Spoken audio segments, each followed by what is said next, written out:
আসসালামু আলাইকুম এভরিওয়ান। আজকে মাছের স্পেশাল একটি রেসিপি করেছি, আপনাদের সাথে শেয়ার করছি। এই রেসিপিটা যে কোনো বড় মাছ দিয়ে করা যায়, তবে আমি আজকে রেসিপিটা করেছি রুই মাছ দিয়ে। রেসিপিটি হচ্ছে রুই মাছের কালিয়া। এখানে আমি 6 পিস মাছকে সুন্দর করে ধুয়ে পরিষ্কার করে নিয়েছি। এর থেকে বড় পিস বাসায় কেউ খায় না, সেজন্য এইভাবে পিস করেছি। আপনারা আপনাদের পছন্দ মতো পিস করে নেবেন। দিয়ে দিচ্ছি 1 চামচ লবণ আর 1 চামচ হলুদের গুঁড়া দিয়ে ভালো করে মাখিয়ে নিচ্ছি।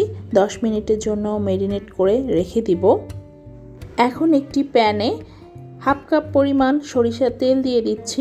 তেলটা ভালো মতো গরম হলে মাছের পিসগুলো দিয়ে ভেজে নিব ব্রাউন কালার করে।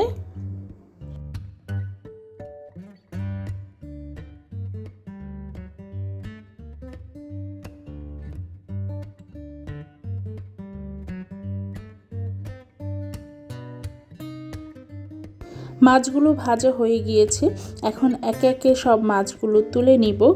এখন সেই একই পাতিলে আমি মাছটাকে রান্না করব। দিয়ে দিচ্ছি গরম মশলা। এখানে আমি আস্ত জিরা নিয়েছি হাফ চামচ পরিমাণ, আর 2টা শুকনা মরিচ, তেজপাতা, লবঙ্গ, এলাচি। মশলাটাকে দিয়ে হালকা 1 মিনিট ভেজে নিব। তারপর দিয়ে দিচ্ছি 1 কাপ পরিমাণ পেঁয়াজ কুচি। পেঁয়াজটা যখন নরম হয়ে আসবে তখন দিয়ে দিব বাটা মশলাগুলো। দিয়ে দিচ্ছি 1 চামচ পরিমাণ রসুন বাটা, 1 চামচ পরিমাণ আদা বাটা। তারপর দিয়ে ভালো করে তেলের মধ্যে নেড়ে চেড়ে নেব যেন কাঁচা গন্ধটা চলে যায়। এখন দিয়ে দিচ্ছি হাফ কাপ পরিমাণ পেঁয়াজ বাটা। পেঁয়াজ বাটাটা অবশ্যই দিতে হবে। তারপর আবারও রান্না করে নেব 3-4 মিনিট।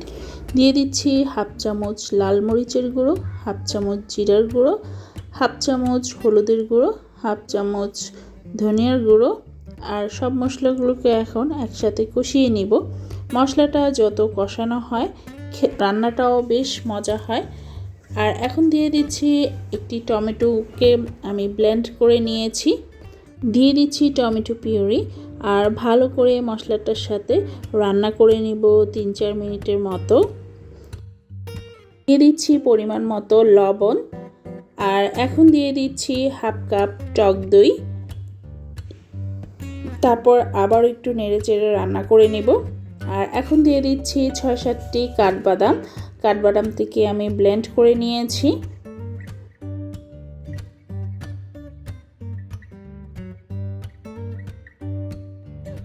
টক দই এবং বাদামের মিশ্রণটি যখন খুব ভালো করে মশলার সাথে মিশে যাবে এবং ভালো করে রান্নাটা হবে, এভাবে তেলটা যখন ভেসে উঠবে তখন আমি এখানে দিয়ে দিব পরিমাণ মতো পানি। আমি এখানে প্রায় 1 কাপ পরিমাণ পানি দিয়েছি। তারপর পানিটি যখন এভাবে ফুটে আসবে তখন আমি মাছের পিসগুলো দিয়ে দিব। আমি এখানে একবারই পানি দিয়েছি, আর কোনো পানি আমি এখানে দিব না। আর এই পানিতেই আমি মাছটিকে ভালো করে রান্না করে নেব।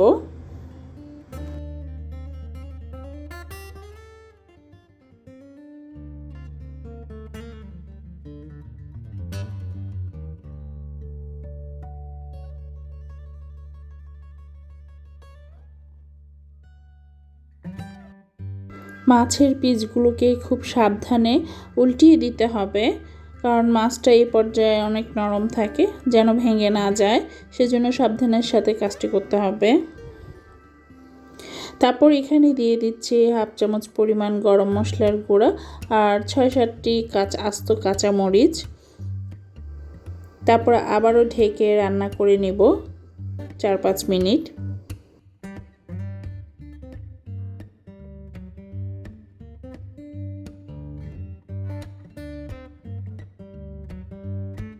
তেলটা যখন এভাবে ভেসে উঠবে তখন দিয়ে দিচ্ছি ধনিয়া পাতা কুচি। রুই মাছের কালিয়া রান্না হয়ে গিয়েছে। আমি আরও 3-4 মিনিট রান্না করব ঢাকনা দিয়ে লো আঁচে। তারপর নামিয়ে একটি সার্ভিং ডিশে সার্ভ করে নেব। এভাবে রান্না করে খেয়ে দেখতে পারেন, নিরাশ হবেন না, খুবই মজার।